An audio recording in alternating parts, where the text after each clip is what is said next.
Okay. This is a career interview over John Richard, and he is my roommate's dad / friend.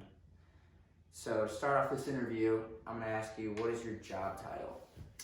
I am a licensed realtor in Missouri. I'm also a co-owner of Graham and Grace Realty. Awesome. Okay, so for my next question, I'm going to ask you, would you say you would enjoy this career? Yeah, I do very much. I find it very, very fulfilling.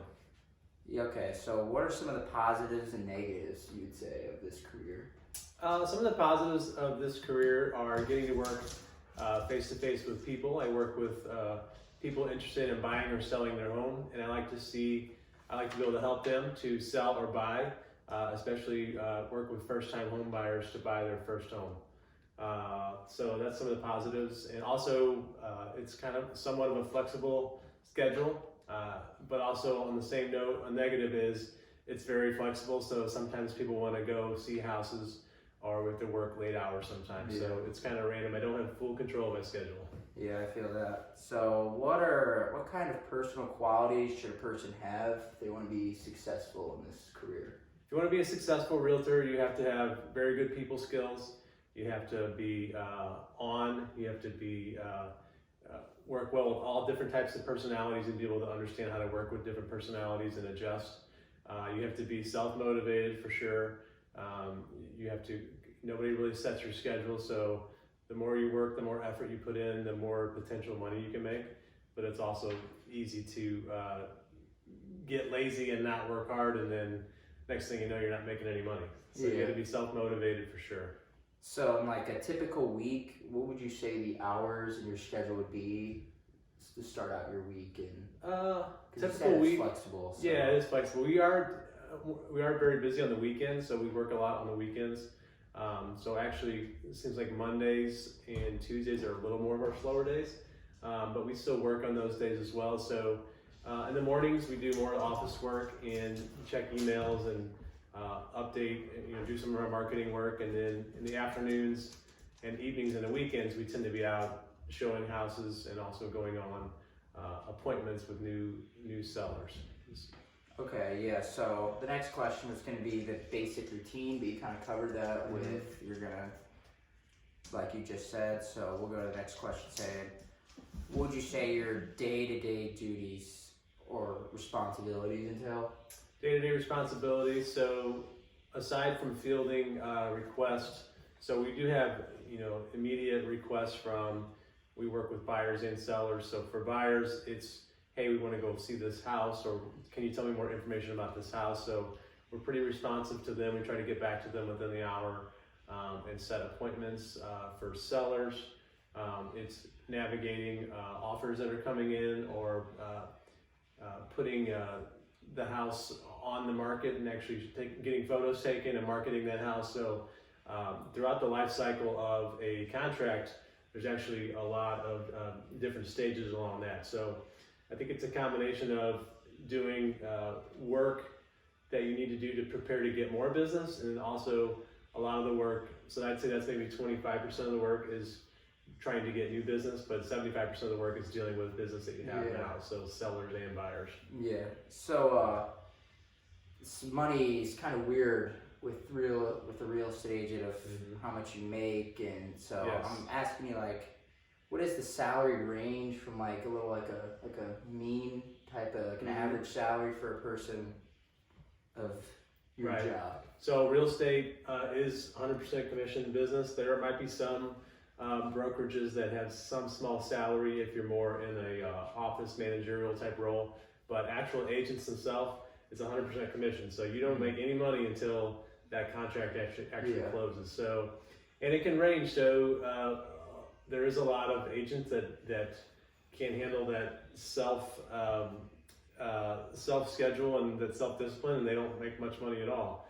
They might only make $10,000-$15,000 a year, but the ones that are very motivated and can get a good pipeline full business can make anywhere from $75,000 a year up to $500,000, $600,000 a year. It just depends on how many houses they sell and buy, and it depends on how big those houses are. So it's basically a percentage you get a percentage of the sale of the house, and that percentage is negotiable too. It's negotiable between like everyone, every like company, or would you say like is your company's do you get more money by your company between another company, or like how do you guys work that out? So in Missouri, the person selling the house is also, which is called the listing. The listing agent receives all the commission, and then they share that agent with the buyer's agent as well. So typical listing percentage might be 6%. Okay. So let's say 6% of a $200,000 house, that is $12,000. 12,000. So generally roughly about half of that 6% goes to the agent of the person buying the home.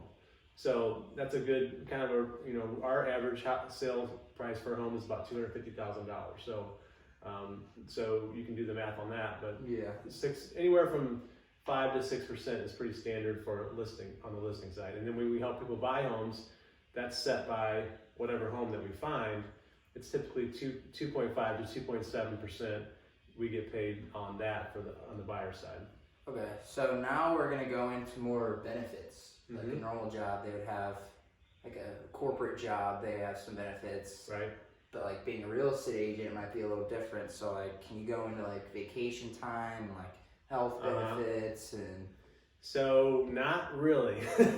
So most real estate agents are independent contractors. So it's different for us because we own our own business, so we do pay our own health insurance. Our agents that work with us are independent contractors, so there's not a whole lot of benefits. So it's a high reward job as far as financially, if you sell a lot of houses, but you usually don't get health insurance, or the benefits are usually a little low. So the same thing for vacation time. Now there can be sometimes we'll do some bonuses, or we'll do additional training, or maybe some reward trips for lunch or anything like that. But it's more of a 100% sales commission job. So you eat what you kill type of thing. So would you say, like, because your job's so flexible, when you go on vacation with you owning your own business, is it hard for you to really take time off to get this vacation? It's difficult to detach. A lot of times we'll be on vacation and we're still somewhat plugged in. We have our tablets or smartphones. Now, what you can do, we have other people on our team, and we can ask them to cover for us, and you might pay them a fee to say, hey, I'm going out of town for a week, will you handle my clients for me? And you work out terms with them individually. You might pay them X amount of dollars per showing, or whatever it might be. Okay, so my next question are there opportunities for advancement, but more saying like, is there going to be job growth with even being a realtor and your business? So like, do you think when I'm going to be applying for jobs, where do you think being a real estate agent will be? I think there's plenty of opportunity for advancement. People are always going to live in homes. They always need a place to live.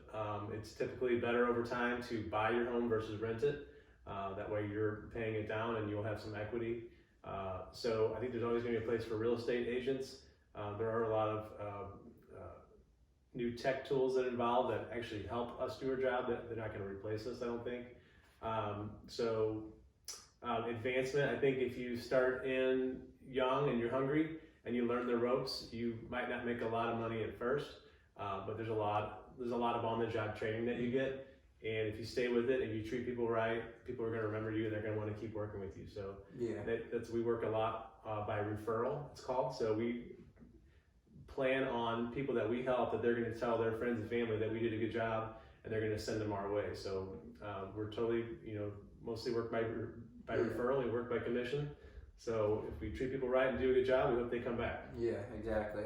Okay, so I understand with being a commission job, this job can be pretty stressful at times with people falling through. And so can you kind of like go a little more into that with the stress level of this job? It can be very stressful because, again, you can potentially do a lot of work and there's no guarantees that you're going to get paid until that contract closes. So for example, I had one client that I showed probably about 60 homes to over the course of 2 months. So I probably had easily 40 to 60 hours worth of work into that contract, and she ended up not buying a home. Wow. So yeah, that would... now, so I didn't get paid anything on that. So that was $0 per hour for 60 hours. But we've had other clients that they already knew the home they wanted to buy it. The first one they picked out, and everything went easy peasy, and bought the home. And so that was probably maybe 10 hours worth of work. So we hope that it evens out. So we don't discriminate on how many. We don't charge by the hour or anything like that. Yeah. So it can be stressful. So the way we manage it is just we know that over time, if we do the right things, it's gonna balance out, and we're gonna do okay. Okay, so educational background. Is there a lot needed to be a real estate agent, or what do you have to do to really become one? Yeah, there's not a specific requirement. I believe the actual requirement is a high school diploma.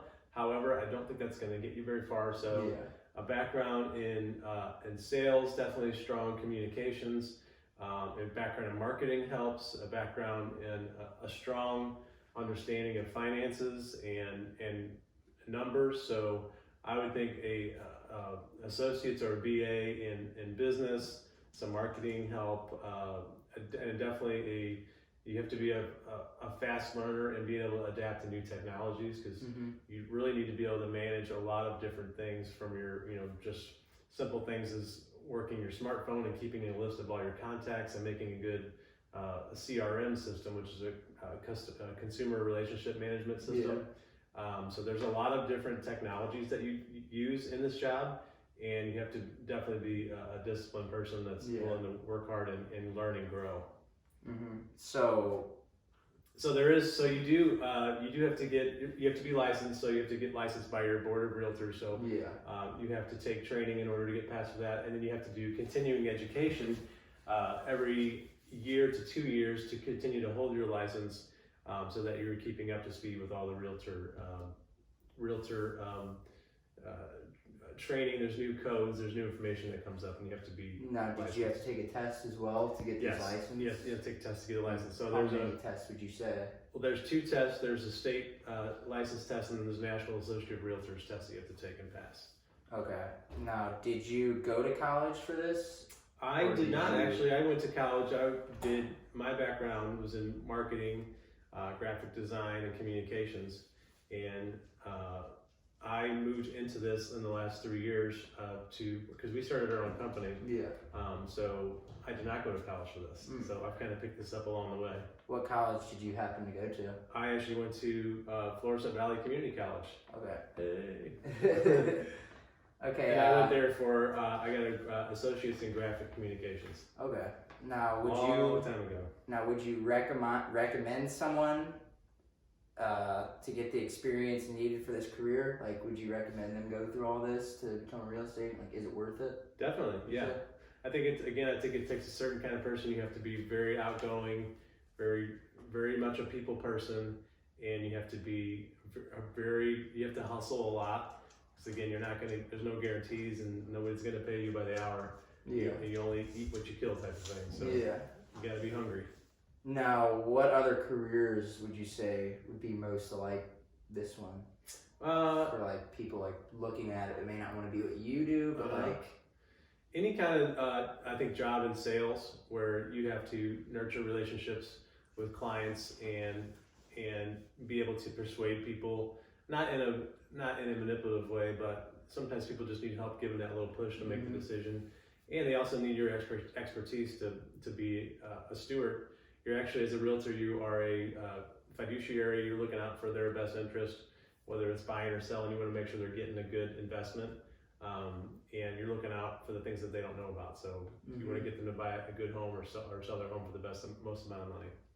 Yeah. Okay. So this is the last question, but I feel like this is the best question, and it's, what would you say is the most valuable advice you would give someone when they're wanting to be a realtor, maybe even starting their own business like you did? Most valuable advice, I think, would be to always be learning, always be open to figuring out better ways to do things, and always be really just treating people right.